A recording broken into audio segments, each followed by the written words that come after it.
let's continue with the school OOP project. We have created person, student, and teacher classes, and now I'm going to create one more class, and this class is going to be called form group. So there are classes, for example 11A class, right? 11A class, and I call it form group. Each class has a form, for example 11, right? That's why let's write here form. So that is 11, that's an integer, that's right, I am writing int, and 11A, for example, group, right? So string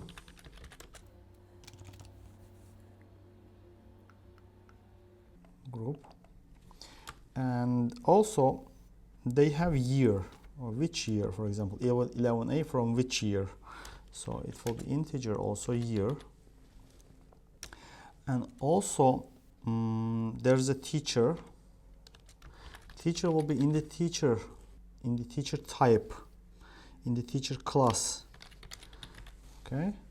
And also there are students in the class, so it can be yes, must be many students, that's why that will be in the student type, and rectangular brackets because this is an array, and let's call it students. So we have these attributes we are going to have, and the same thing for constructor and additional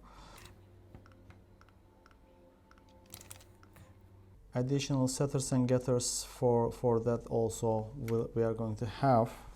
Here we need to say that form group has students, and form group has teacher. So this can be shown like this. So students, from student we are coming to the form group, and diamond in dark, it means form group has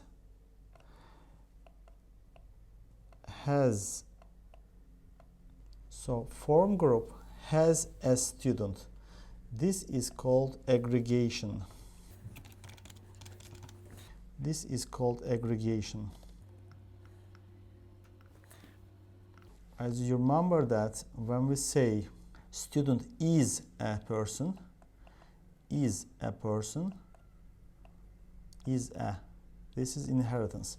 Teacher is a person, this is inheritance. Teacher, form group has teacher, it means this is also aggregation, has.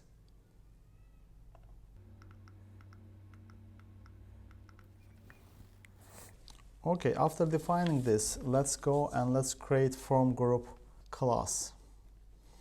We create form group and class form group, and we write here which attributes we had.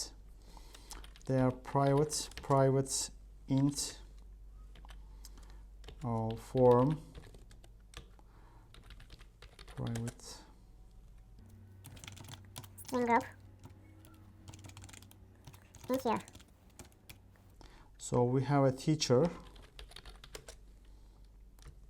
in the teacher class, teacher for the classroom, and also we have students in the classroom.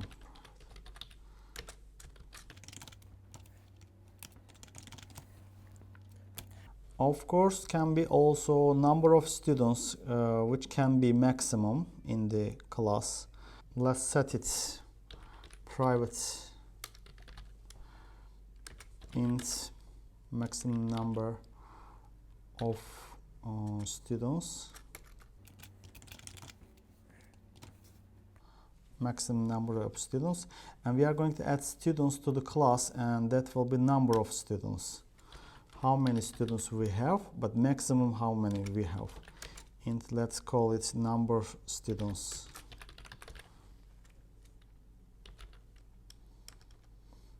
Okay, let's create a constructor that will be public and with the same name with the class form group.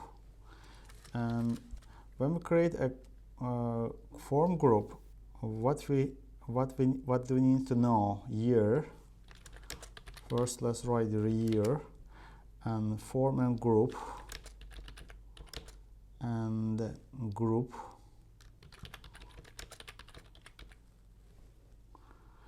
And how many students can be in this class? So max num.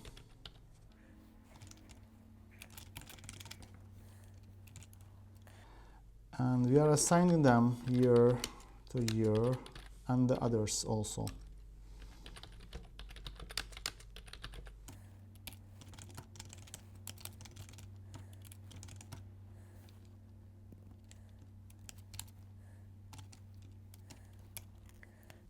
Initially, maybe a teacher is not assigned, that's why let's write teacher is null. What about the students? Students, we are creating an array, new students, and that is max num. How many students are available? When we create a new class, there's no students, so number of students is equal to initially 0. So when we create a new classroom, this information we have. Now let's create a new classroom. Let's go to the main, and now here form group.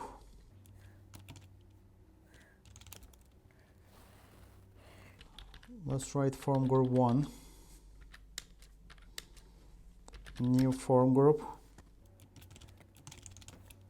The year 273 and form 11, 11A group, and also how many students. Let's write that there will be 3 students in this classroom. So now it's created, but we are not going to see anything. It's possible to add students, right? After that, list them. So new, this is form group. Let me see what is that.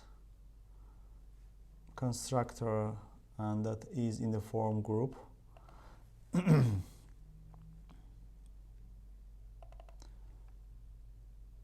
Students, new, yeah. This students is an array, so we didn't use correctly the array. Rectangular brackets we need. So it's good that do we have any errors or not to check, even we are not going to see anything. So it printed the teacher, but form group we don't have anything for now for form group to show. Okay, it's possible to get teacher or set teacher for the form group because initially teacher is null. Let's create these methods. So public teacher, get teacher, get teacher, so return this dot teacher, and in order to set a teacher, public void set teacher,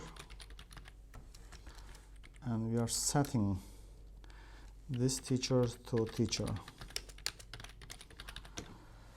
So getting and setting teacher done. Let's create a method which lists the students. So okay, let's make it also public void list of students, and we are going to check if number of students is equal to 0, then we can write no students. Is that number of students if is equal to 0. In this situation we can print out no students. So otherwise it's possible to print them. We can use for loop or for each loop. So let's use for each loop. So first we write the type student, any variable s, and the array students, and we're going to print out s.info. So list of students. Let's return to the main and let's print it. So form group 1 dot list of students. In fact, we don't have any students for now because we didn't add any students. But now let's see what we have. It's going to write no students, right? So no students. How can we add students to a students array?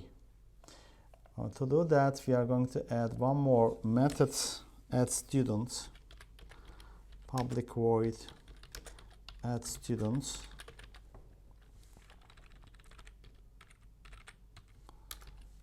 Add student, and that will be in the student type, of course. Let's call it students. So if number of students is less than maximum number of students, we can add, otherwise the class is full. If number of students is less than maximum number of students, in this situation we can add. So we are adding to the students array, and we have number of students. So how many students we have? We are adding to this index. We are adding the student, and we need to increase number of students. So number of students plus equal to 1. So if condition is not correct, it means the class is full. Class is full.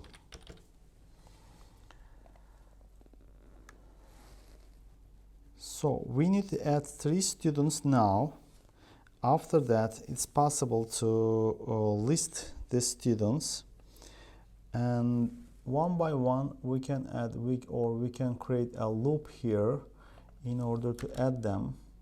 So okay, we have this here, and we had a student here. Let's copy and paste it here.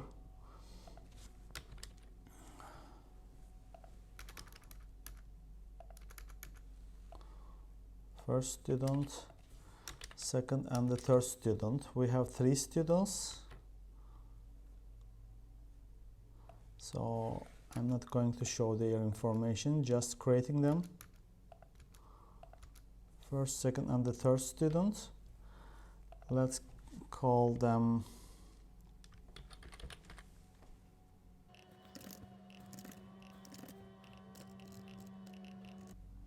So there are 3 students, and now we are going to add these students to the form group.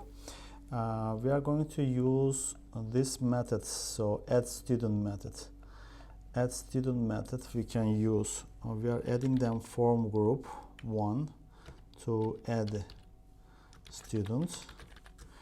And for example, the first one, student 1. Student 1 will be added, and the other students also can be added in the same way.